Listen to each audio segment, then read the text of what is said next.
నారాయణ ఎత్తుకి పై ఎత్తు వేయడంతో జగన్ సర్కార్ ఓ రకంగా చోద్యం చూడాల్సి వచ్చింది. వాస్తవంగా నిన్న రాత్రి నుండి రకరకాలైనటువంటిది అంశం.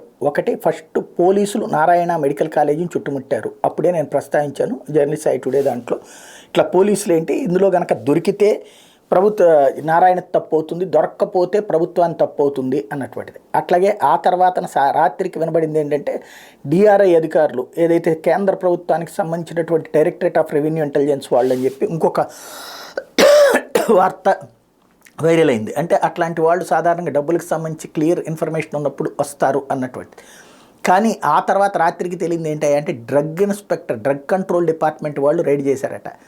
అంటే వాస్తవంగా అక్కడ డ్రగ్ కంట్రోల్ డిపార్ట్మెంట్ వాళ్ళని ముందు పెట్టి కథ నడిపించాలనుకున్నారు. తాజాగా వినబడుతున్నటువంటి అంశం ఏంటంటే దాదాపుగా 300 కోట్ల రూపాయలు డబ్బులు ఈ మధ్యన వివిధ అక్కడ ఉన్నటువంటి వైశ్యులు, రెడ్లు ఇట్లాంటి వాళ్ళ దగ్గర నుంచి అప్పుల రూపంలో నారాయణ సేకరించారు రేపటి ఎలక్షన్స్ కోసమని, వడ్డీలకి, తెలుగుదేశం పార్టీ కోసమని. ఆ సేకరించినటువంటి డబ్బులన్నీ అక్కడ ఉన్నటువంటి మెడికల్ కాలేజీలో ఉన్నాయన్నటువంటి సమాచారం వీళ్ళకి అందేటప్పటికి, అందుకని డైరెక్ట్గా మరి పోలీస్ వెరిఫికేషన్ ఇదంటే కనుక కోర్టులో ఇది తీసుకోవాలి కాబట్టి, డ్రగ్ కంట్రోల్ డిపార్ట్మెంట్ అయితే కనుక హాస్పిటల్లో తనిఖీ చేయొచ్చు కాబట్టి వాళ్ళని ముందు పెట్టి చెక్ చేయించారు. తీరా చూస్తే అక్కడ ఏమీ దొరకలేదు. పైగా అక్కడ ఒక గది తాళాలు పగలగొట్టించి మరీ చూశారు. అయితే ఆ లోపల ఏమీ దొరకలేదు. చివరికి రక్తహస్తంతో వెళ్ళారు.